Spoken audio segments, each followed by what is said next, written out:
Well, welcome back to 42nd Street Pete's Grindhouse and the fourth and final installment of the classic movies of Chiller Theater.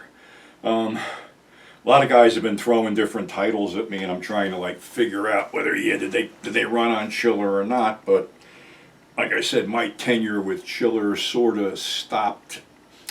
I guess when I was 17, 1970, I guess, because then I got my driver's license and I was going out and doing other shit. But without further ado, our last entries in the Chiller sweepstakes from 1957, we have the Pharaoh's Curse.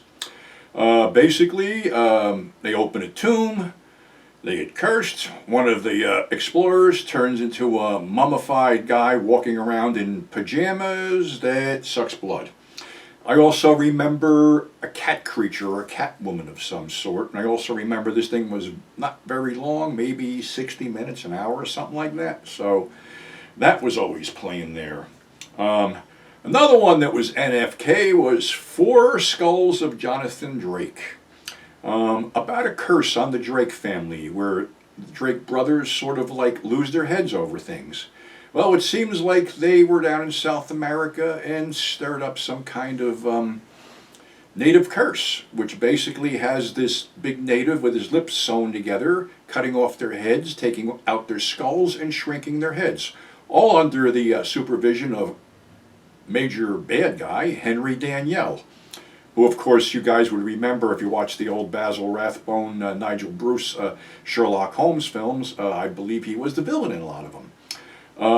He actually died on Halloween, October 31st in the late 60s. But anyway, they actually show how to shrink a head, which kids like us shouldn't have known how to do. So another one, like I said, that my mother would say, NFK, not for kids. 1959's Terror is a Man, the first official Blood Island film, co-directed by Jerry DeLeon and Eddie Romero, and starring Francis Leader, who actually lived to be over 100 years old and taught acting out in Los Angeles before he passed away. Greta Thiessen is the other star. It's basically a 7-person act. It's basically, and I'm not the first guy who said this, the island of lost souls of one creature. The mad scientist creates a man out of a panther. The creature is pretty effective with the makeup and stuff. Sam Sherman took this film and retitled it as Blood Creature, and we're going to talk about that down the road. But our next film was from 1940, Devil Bat. Now, how could anybody not love Devil Bat, where Bela Lugosi has created this giant bat that will rip the throat out of anybody wearing a certain scent? You see, Bela used to work for this cologne company or something and created a lot of scents they made a lot of money on. But he always wanted to get paid and never wanted to wait for residuals, so he felt he got screwed. So what he would do is he created this bat, he'd go with this new cologne and tell these guys to put it on and do all that. Make sure you put it on your throat, that's where it's, and then he let the bat out and would kill it. There is one giant, bat that flies around, but most of the bats are stock footage of little bat heads. Best line in the film is when Lugosi is listening to one of his, I guess critics, and he screams at the TV, "Imbecile, bombastic ignoramus." Great fucking line. And now to another one that basically was not for kids. It, the Terror from Beyond Space. And of course, anybody who's familiar with the genre knows that this was the template for Alien. First expedition to Mars is wiped out, all except one astronaut who is basically accused of murdering all his friends. Well, he wasn't murdering all his friends. As they go back to Earth, this horrible stowaway creeps on board. This alien creature in a suit designed by Paul Blaisdell, who did all the AIP stuff like the She Creature, Day the World Ended and stuff. The suit was for Crash Corrigan, who was stuntman, a serial performer, and played a lot of gorillas in films. Crash was sort of smashed during this whole thing, and basically his chin was sticking out from under the creature's mask, so they made up his chin like a tongue.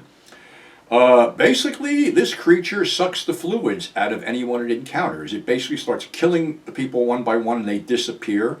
And he has them stuck in like the ductwork of the ship, And basically they figure out that they're trying to shoot it, they're trying to blow it up, but this thing is depleting their oxygen supply. So they basically, at the end, put on their spacesuits and suck all the oxygen out of the ship so this thing suffocates. Really cool movie with some really scary moments, and this basically this beast just tossing people around and breaking them in half and shit. So, and this just got the Blu-ray treatment from the same company that did Monster of Piedras Blancas, Olive Film. So definitely worth picking up. Our last film for the chiller end of it is The Manster from 1959, which opens with a bunch of geisha girls getting slaughtered by a hairy creature. Well, we have a mad scientist living in the side of a volcano. He's developing this serum. He gets this American reporter in there and takes him out and gets him shit-faced, but injects him with this serum and starts making him feel weird.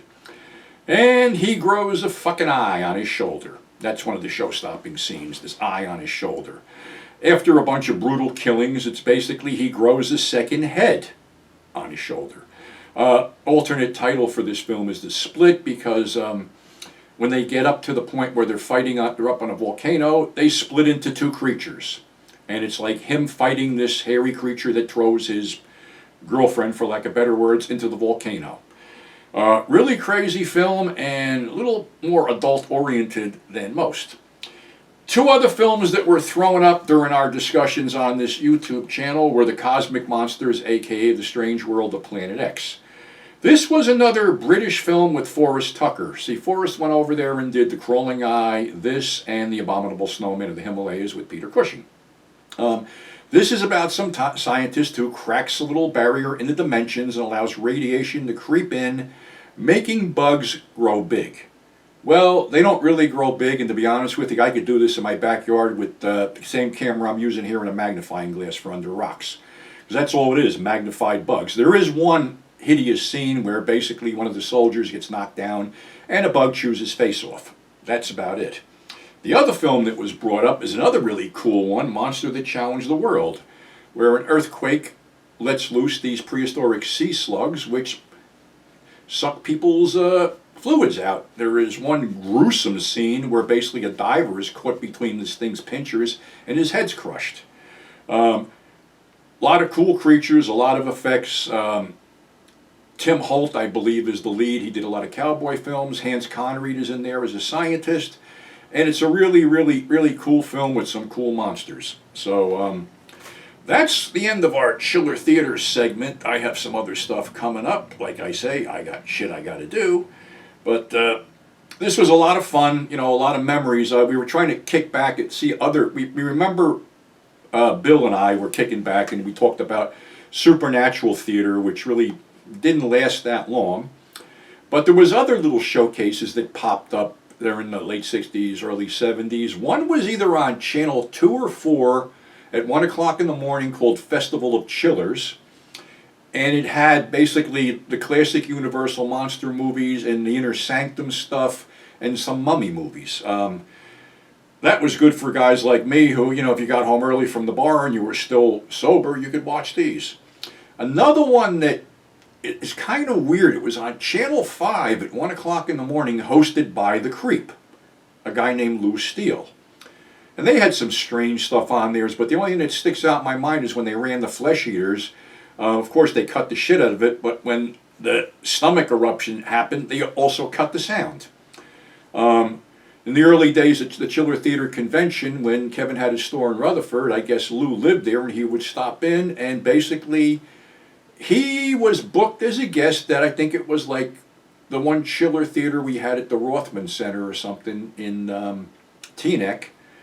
And when he got there, he showed up with a pile of stills, and when he saw the line for his autograph, he sort of flipped out and left, and we never saw him again. So, some guys can handle, the fans, and other guys can't, but at least he signed a bunch of them in advance so the fans got them. So, yeah, I don't even know what happened to Lou, but, I guess, other than Sven Gulli and some internet guys and the Mummy and the Monkey and Juliet Shakespeare and, of course, John Dimes, Dr. Sarcophagus, few people.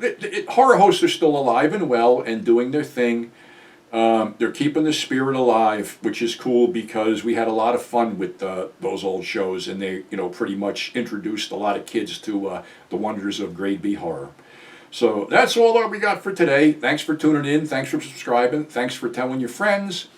And hopefully, Grindhouse Resurrection will be available next week through me.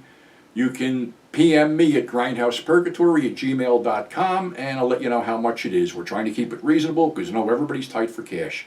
So until next time, stay safe, and we'll see you then.